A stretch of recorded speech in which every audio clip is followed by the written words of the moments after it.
I'm going to talk about how to change colors in a embroidery design when you have an object or objects or parts of the design where you might want to make color changes part way through a particular section of your design. So what I have opened up on my screen is a flower that came from one of the Wilcom software embroidery programs. This flower was originally a object file, which means that it was created in this embroidery software program. And how do I know that this is a true object file? Because when I look at it as the sequence bar, I can see that every section of the design will have one of these kinds of a symbol next to it, which indicates that that was the tool within the program that helped to create this design. So that's how I know, for one reason, that this is an object file. And the other is because down on the bottom right hand of your screen, you're going to see, if you look at this, that this is a grade A embroidery design.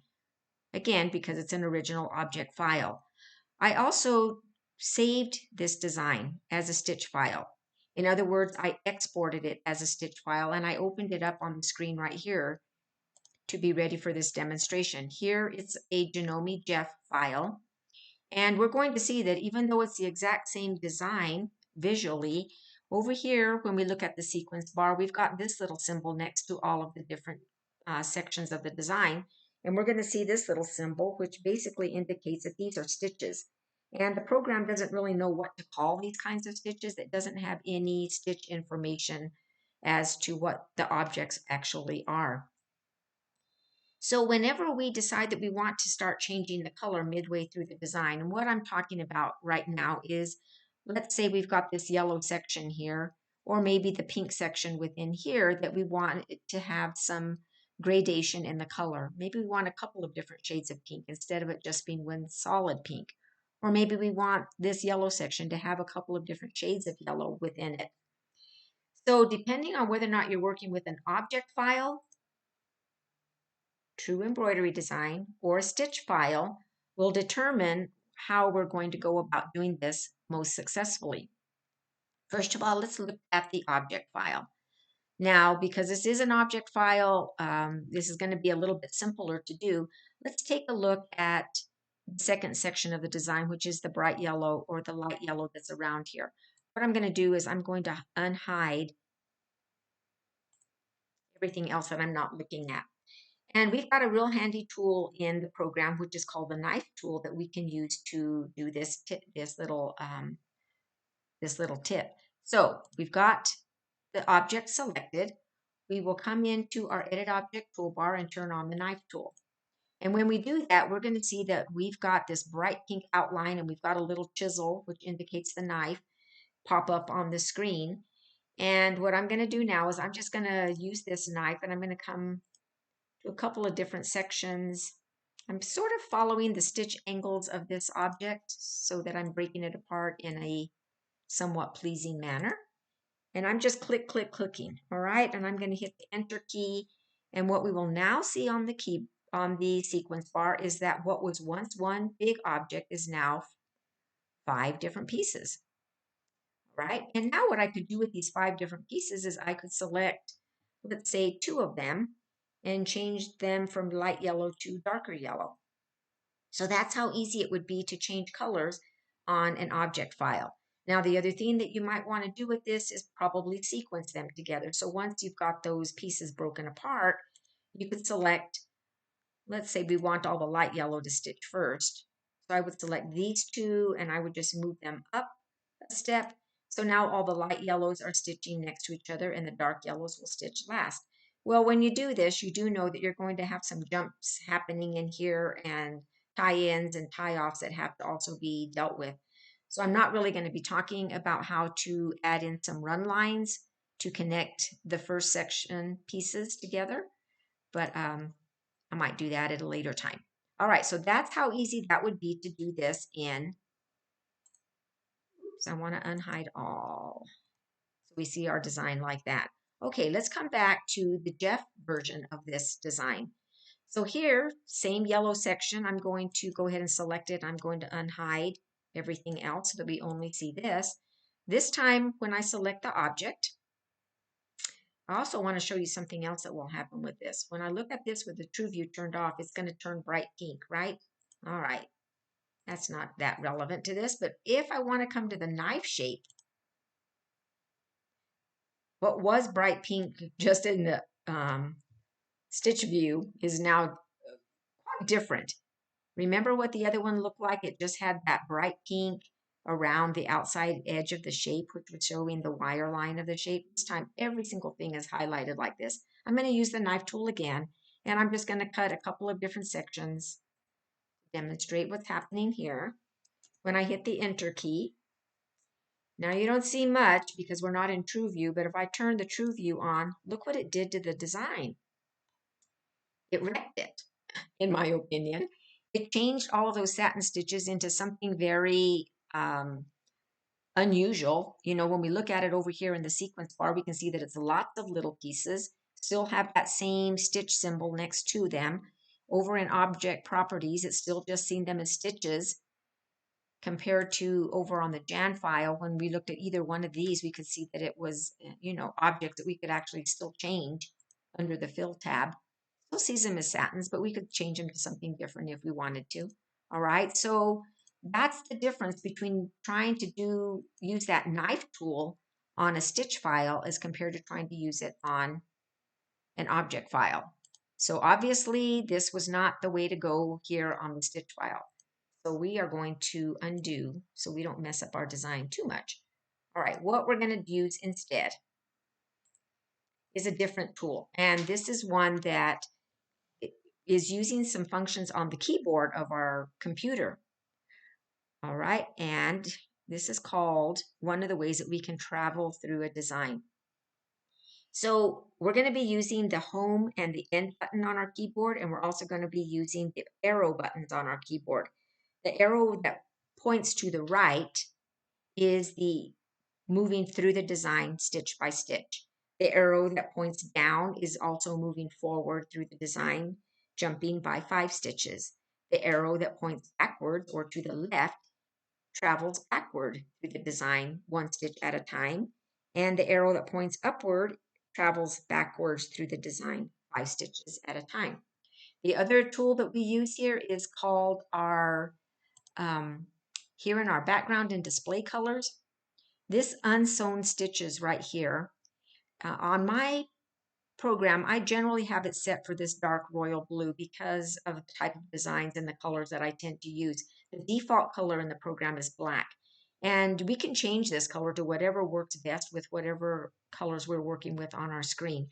For right now, I think I'll go ahead and I'll change it back to the default of black for the demonstration purposes.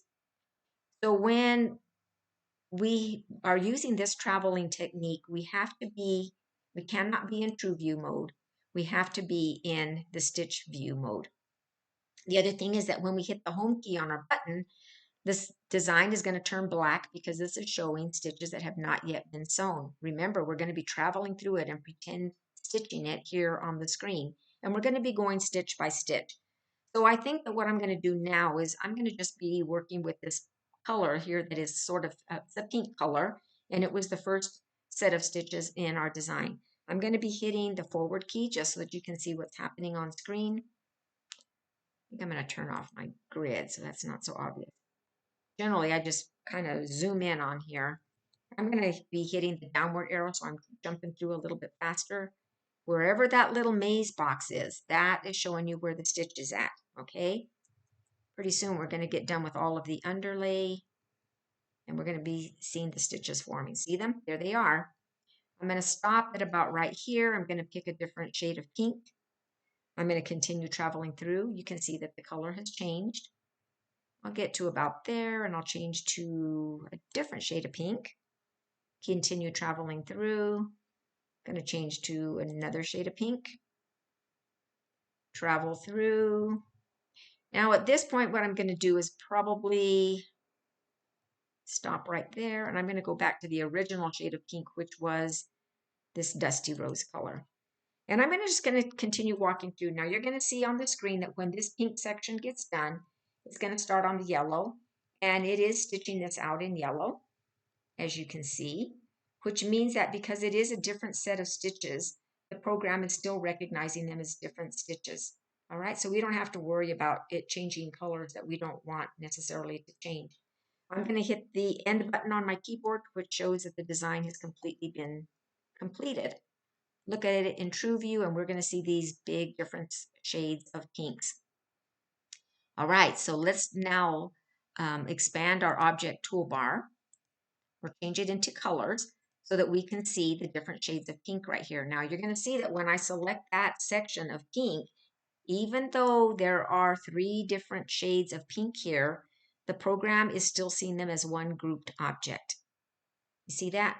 I can't resequence these because it is seeing them as one object. So this is the point where some people who have traveled through the design get a little bit frustrated and say, like, how can I resequence these? I don't want the machine to continue to stop in between each one of these colors. I want the dark pink and this one to be all in one section. And I want to use, some maybe traveling, adding some run lines in and so forth to connect sections so we don't have lots of starts and stops.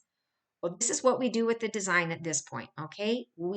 This is a stitch file, remember, it is a Jeff design, so we're not going to save the design. We are in our output design toolbox. We are going to export it again as a stitch file because it is a stitch file. So right here, I've already saved it one time, and I'm gonna just overwrite this design. I'm gonna save it, and I'm going to say, yes, I do want to replace that design. All right, I'm going to leave this one here. I'm going to open up a new page, and I will come to the Create Layout toolbox, and I'm going to insert a design. And I'm going to come back, and I'm going to find that design. I know exactly where I put it.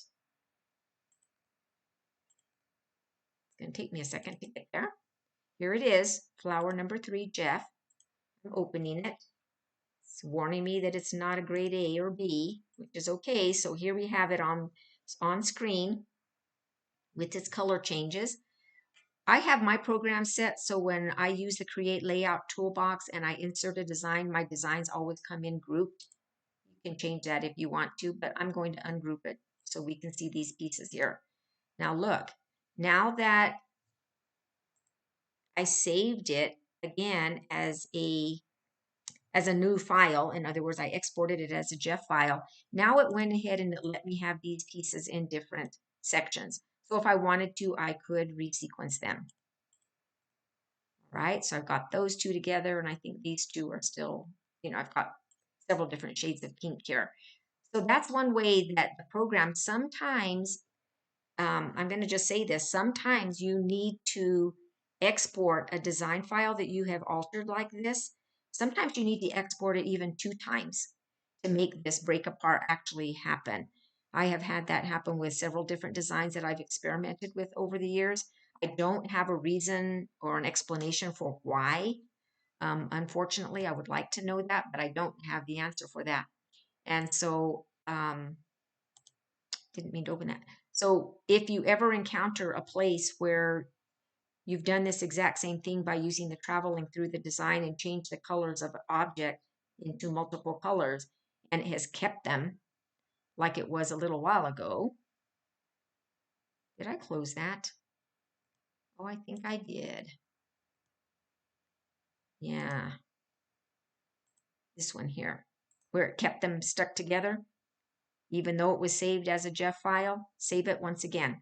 Okay, export it again as the same type of stitch file, and you will see that hopefully it will go ahead and it will split it apart.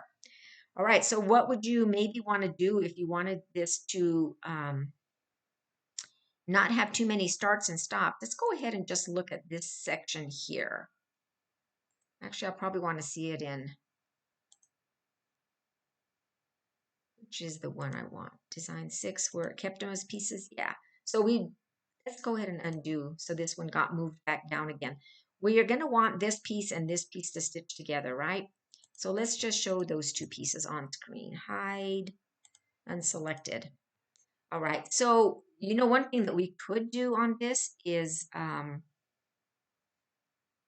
two different things. I said in the beginning of this video that I wasn't going to talk about creating some run lines to create pieces. I think I'm going to change my mind about this and quickly just show you what I probably would do. I would go ahead and move this piece up to that one there. All right. And then I think what I'll do, what I'll demonstrate now is I'll go ahead and unhide this. We're going to take a look at it here. We're going to see this big, long dotted line right here is showing us that it's jumping from this section over to this one to complete that same color of stitching. So looking at this, even though this is just a stitch file and it's not showing us our little round circle that normally is our tie-in and our little cross that shows our tie off, our little triangle, excuse me, we're going to see this jump. And so we know from looking at this file that this is the needle's jumping all the way from over here to finish part 2 of this design. So what can I do about that? I can come up to Digitize Toolbox. I can select Digitize an Open Shape and pick a single run line here, and I'm going to digitize my own. So I'm going to try to estimate that this dotted line is ending up about right here. And I'm just going to draw myself a run line. And I'm going to put it right there. Okay, hit my Enter key, and I've now got probably a line in the wrong color. Yep, it's made it as it's red. So what I'm going to do now is look at this again as objects. I'm going to do one of two things. One thing I could do is I could grab this one and I'm just going to move it up, up, up until it's in between those two pieces. I'm going to make sure that it's the same color as these ones. In this case, the color is number 2. So I'll change the color, and I have eliminated that long jump. All right, what we see here now is we've still got the little tie-in stitch that's showing right here. So I may not have done a real good job of that, but that's basically how you add a run line in. You know, the technique might need to be improved a little bit. So this is actually my favorite way is I'm actually going to delete that. Actually, what I'll do is I'll undo. Absolutely gone. All right. So the other way that I actually would have probably done this as a better job is I would have used that travel tool again. I would turn on my home key.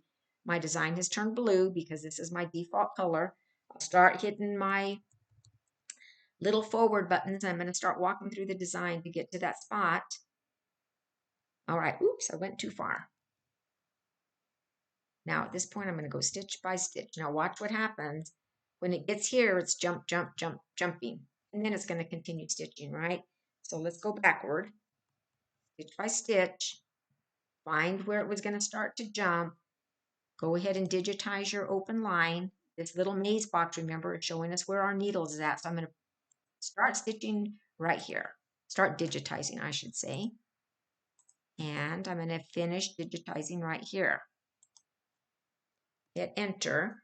Now it has gone ahead and it has seeded or put that stitch exactly where I want it. And if I were to go backwards now through my design, I'm going to jump back by 5 stitches. And now I'm going to travel forward. We're going to see what happens. See that? It has created a run line in between those two sections so that those two can stitch together seamlessly. All right, now you've got to remember, I'm going to hit the end button to finish up this design, and we're going to unhide all. Remember that we're going to have to remember how things are layered, and sometimes, you know, you're not going to want a big old obvious jump in between, you know, a run line in between sections here. So you've got to think about these things when you're fixing your designs. Anyway, I just wanted to demonstrate that because there has been a lot of questions about it, and it's a pretty cool technique that I think every person who's editing designs ought to know about.